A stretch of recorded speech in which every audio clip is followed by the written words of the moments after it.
Hello, welcome back. Today we'll learn about the geography lesson number 1 of class 10th NCERT textbook resource and development. Okay, so now come on to what do you understand by the word resource? What do you understand by the word resource? Resource means वो हर चीज़ जो हमारी surroundings में available है जिसको हम use कर सकते हैं अपनी नीड्स को, अपनी वांट्स को, अपनी इच्छाओं को सेटिस्फाई करने के लिए, ये व्यू में रखते हुए कि वो टेक्नोलॉजिकली एक्सेसिबल है, मतलब उसका यूज़ हम टेक्नोलॉजी के थ्रू कर सकते हैं, उसको बनाने की टेक्नोलॉजी अवेलेबल है और वो इकोनॉमिकली फ़ीज़िएबल है। इकोनॉमिकली फ़ीज़िएबल है मतलब कि उसको हम पैसों के थ्रू ख़रीद सकते हैं, मतलब वो बहुत ज़्यादा महंगा नहीं हो, एंड कल्चरली एक्सेप्टेबल है। कल्चरली एक्सेप्टेबल है मतलब कि उस पर्टिकुलर रीजन के कल्चर को वॉयलेट नहीं करता है, मतलब it is ethical in nature. Okay, so we can see the definition of resources in our book. Everything available in our environment which can be used to satisfy our needs, provided it is technologically accessible, economically feasible, and culturally acceptable, can be termed as resources. Let us take an example of a human being or a teacher, lawyer, doctor. A human being is also a resources. It is a kind of resource. It is a biotic resources कि जिसमें life होती है, ठीक है। तो human being को कैसे resource की तरह यूज़ कर सकते हैं? फॉर एग्जांपल एक लॉयर, डॉक्टर या टीचर है, ठीक है। We go to them for seeking their services, ठीक है। For example if I am visiting a lawyer for some legal advice और legal service, then that person as a resources is giving me this services, his important advice. Okay, तो यहाँ पे क्या हुआ कि वो मेरे एनवायरनमेंट में अवेलेबल एक लॉयर है, एक रिसोर्स है, एक ह्यूमन बींग है जिसके पास मैं जा रही हूँ अपनी नीड को सेटिस्फाई करने। मुझे लीगल एडवाइस की नीड है, उसको मैं सेटिस्फाई करने जा रही हूँ, और वो टेक्नोलॉजिकली एक्सेसिबल है क्योंकि उसके पास उस पर्टिकुलर फील्ड, उस पर्टिकुलर एरिया की नॉलेज है, एंड वो इकोनॉमिकली फ़ीज़िबल है, मतलब कि मेरे बजट में उसकी फ़ीस आ रही है, मैं उसको अफोर्ड कर सकती हूँ, एंड कल्चरली एक्सेप्टेबल कि वो जो मुझे एडवाइस दे रहा है वो एथिकल इन नेचर है, अनएथिकल नहीं है। Okay, so this was the definition of resources. And जब हम डेवलपमेंट की बात करते हैं तो डेवलपमेंट मतलब कि प्रोग्रेस, कि उस रिसोर्सेज में कितनी अच्छी प्रोग्रेस हो रही है और कितनी लैक ऑफ प्रोग्रेस, और हमें क्या क्या स्टेप्स लेने चाहिए। So will see further into this chapter each and everything. Let's start. So now we'll come on to the types of resources. There are how many kinds of resources? Basically there are two kinds of resources. We can see first is natural resources and second is human resources. Okay, so there are two kinds of resources in your book, natural and human resources. Human resources are divided into further two kinds, structural and quantity and quality. We'll read about it further. Now, first of all, we'll read about all the natural resources. So, natural resources are further classified into many parts, that is renewable, non-renewable. Further, it's continuous, biological, natural vegetation, etc. etc. So, we'll go according to your book. Now, first type of resources in your book is on the basis of origin. This classification of resources are done on the basis of four things. First is origin, second is exhaustibility. Origin मतलब कि वो कहाँ से आया है, उसकी root कौन सी है। एग्जॉस्टिबिलिटी मतलब वो कितने टाइम में ख़त्म हो जाता है। Third is on the basis of development मतलब वो कितना डेवलपमेंट कर सकता है और वो कितना डेवलप्ड है, कितना उसमें पोटेंशियल है। And on the basis of ownership मतलब कि उसका ओनर कौन है। So let's get started with the first classification, that is classification on the basis of origin. Okay, so on the basis of origin there are two kinds of resources, biotic and abiotic resources. हमने ये छोटी classes में भी पढ़ा है, science में भी पढ़ा है, because this particular chapter is in every subject, every single subject. We can see this in geography, lower classes in SST, science, then physics, in any subject. Okay, so biotic resources are those resources जो biosphere से बनते हैं. Now we know what is biosphere. Biosphere मतलब lithosphere hydrosphere का mixture होता है biosphere, है ना. तो बायोस्फेयर मतलब वो एरिया जहाँ पर लाइफ अवेलेबल है, लाइफ पॉसिबल है. तो वो रिसोर्सेज जो बायोस्फेयर में अवेलेबल होते हैं और जिनमें लाइफ होती है, for example flora fauna, human, fisheries etcetera. ठीक है, ह्यूमन के एग्जांपल मैंने आपको दिया अभी लॉयर के हिसाब से. Okay, flora means plants, fauna means wild life community. ठीक है. Now second is abiotic resources. Abiotic resources means all those things which are composed of non living things. मतलब कि दुनिया में हर वो चीज़ जो नॉन लिविंग थिंग है. ठीक है. For example rocks and mineral. ठीक है, रॉक्स एंड मिनरल्स भी काइंड ऑफ रिसोर्सेज है. रॉक से हम बहुत कुछ बना सकते हैं, मिनरल से हम बहुत कुछ कर सकते हैं. So therefore it is abiotic resources. Now come on to the second basis, that is exhaustibility. Exhaustibility मतलब ख़त्म होना, कि वो कितने लंबे तक चल सकता है और कितनी जल्दी वो एग्जॉस्ट हो सकता है, ख़त्म हो सकता है. First one is renewable resources. The resources which can be renewed or reproduced. मतलब वो resources जो renew हो सकते हैं, recycle हो सकते हैं, reproduce हो सकते हैं किसी physical या chemical process के through, उसको renewable या replenishable resources कहते हैं. For example solar and wind energy हमें biosphere में मिलती है. ठीक है, but solar and wind energy में बायोस्फीयर में मिलती है और उसको हम फर्दर यूज़ कर सकते हैं. कि जैसे फॉर एग्जांपल सोलर है, सोलर पावर कहाँ से आती है, हमें सन देती है. It gives us enormous amount of heat. Okay, तो उस हीट को हम टेक्नोलॉजी के थ्रू हम उसे कन्वर्ट करके सोलर एनर्जी में कन्वर्ट कर सकते हैं. सिमिलरली विंड नेचर में अबेंडेंट मिलती है, उसको हम टेक्नोलॉजी के through we can convert into wind energy और उसको हम बार बार रीयूज़ कर सकते हैं because it is abundant in nature. Renewable resources का एक पॉइंट और होता है कि it is available abundant in nature, मतलब बहुत सी क्वांटिटी में अवेलेबल है. Second part is non renewable resources. Non renewable resources मतलब जिसको हम रीयूज़ नहीं कर सकते, रिसाइकल नहीं कर सकते, भले कितनी भी अच्छी टेक्नोलॉजी हो, एंड उसको फॉर्म होने में बहुत ज़्यादा ईयर्स लगते. It takes millions of years to form, है ना. Takes millions of years to form और वो बहुत जल्दी एग्जॉस्ट हो जाते हैं. मतलब we can not use them बार बार. Okay, for example coal, fossil fuel, petroleum. ठीक है, कि एक बारी हमने पेट्रोल की टंकी में डाल दिया है, फिर वो गाड़ी चल जाएगी तो 100 रुपये का पेट्रोल 2 दिन में ख़त्म होना होगा तो होगा ही होगा. ऐसा नहीं है कि भाई वो पेट्रोल को हम वापस कहीं ना कहीं से ला के वापस कर रहे. We have to spend another amount of money to use petrol, है ना. So non renewable resources are those resources which takes a long geological time and वो बार बार एग्जॉस्ट हो जाते हैं. We can not use them. Okay, next is on the basis of ownership. Ownership मतलब क्या होता है कि मैं उसका ओनर हूँ, मैं उसका मालिक हूँ. ठीक है, तो on the basis of ownership further there are 4 kinds of resources, that is individual, community, national and international. They are very easy resources. नाम से ही पता चल रहा है कि उसके अंदर क्या होगा. Let's come on to the individual resources.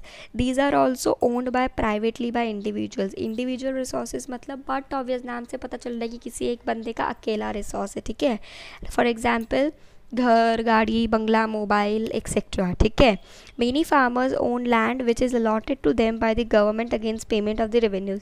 If we go to the villages तो वी विल सी कि बहुत सारे फार्मर्स को गवर्नमेंट अलॉट करती है लैंड क्योंकि उन्होंने टाइम पे टैक्स पे किया होगा और under any other schemes of the government. But then the ownership of that particular land lies in the hands of a farmer. That means कि इंडिविजुअल रिसोर्सेज मतलब वो रिसोर्सेज जो एक अकेला इंसान या अकेला परिवार ओन करता है. फॉर एग्जाम्पल घर मेरी एक private property. I can not allow anybody else to trespass my house. Trespass मतलब इलीगली कोई मेरे घर के अंदर मेरी इजाज़त के बिना नहीं आ सकता. ठीक है, that is my own individual resources. Second is community resources. These are the resources which are accessible to all the members of a society. For example village, common area etcetera. अब हम देखते हैं हमारी सोसाइटी में क्या होता है, common plot होता है. कॉमन प्लॉट का नाम ही क्या है कि वो कॉमन है, किसी एक घर ने ख़रीदा नहीं है. मतलब कि सोसाइटी का हर एक इंसान उस एरिया को एक्सेस कर सकता है, यूज़ कर सकता है. ठीक है, नाउ नेशनल रिसोर्सेज नाम से क्या पता चल रहा है कि एक नेशन ने खरीदा हुआ है.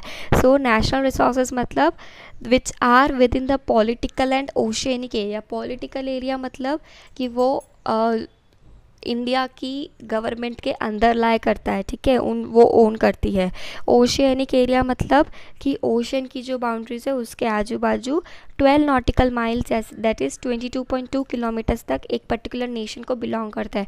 For example if I am on the beach, ठीक है, मैं किसी बीच पे हूँ एंड मैं बीच में चलती जा रही हूँ पानी के अंदर. So I am allowed to walk, to swim or to boat till 12 nautical miles that is 22.2 kilometre. उसके बियॉन्ड जो है वो इंटरनेशनल ओशियनिक बाउंड्री शुरू हो जाती है, ठीक है.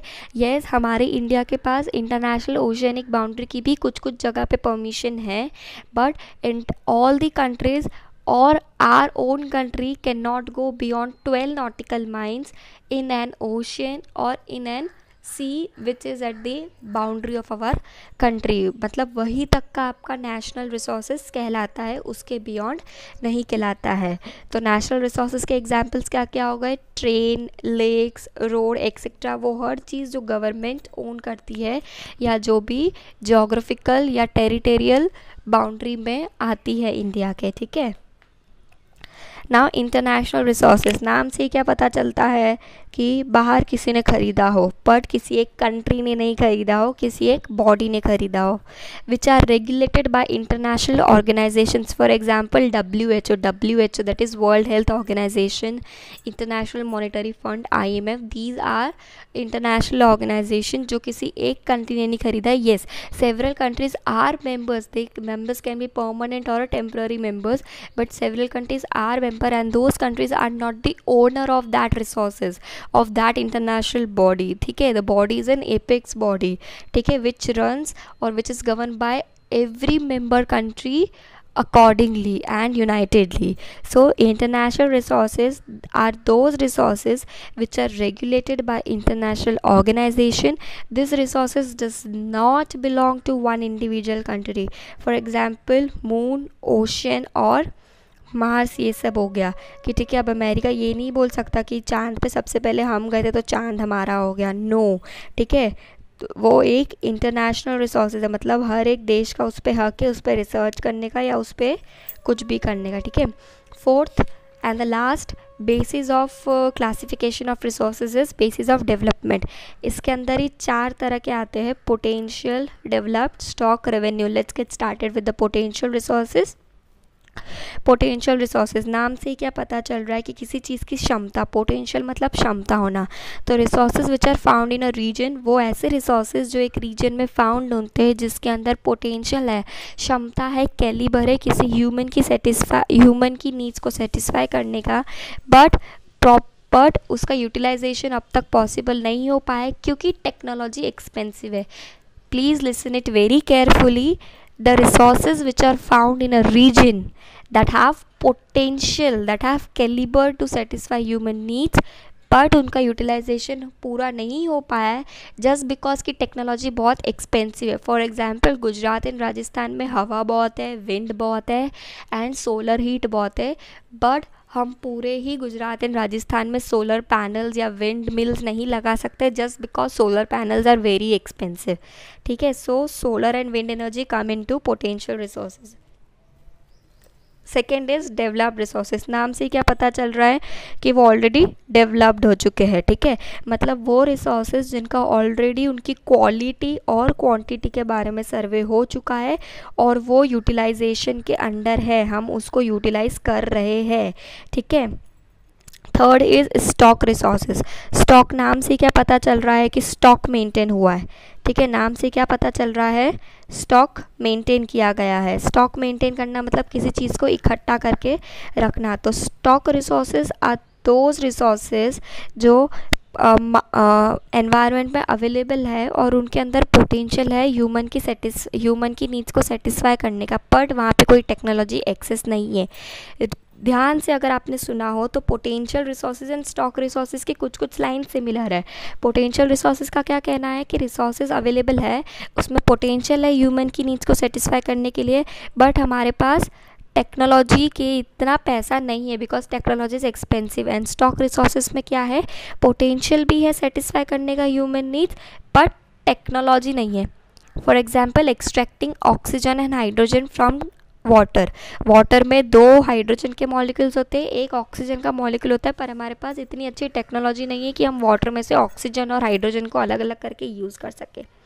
Okay, fourth type of resources is reserve resources. Reserve resources नाम से ही क्या पता चल रहा है, इकट्ठा करके रखा है, ठीक है।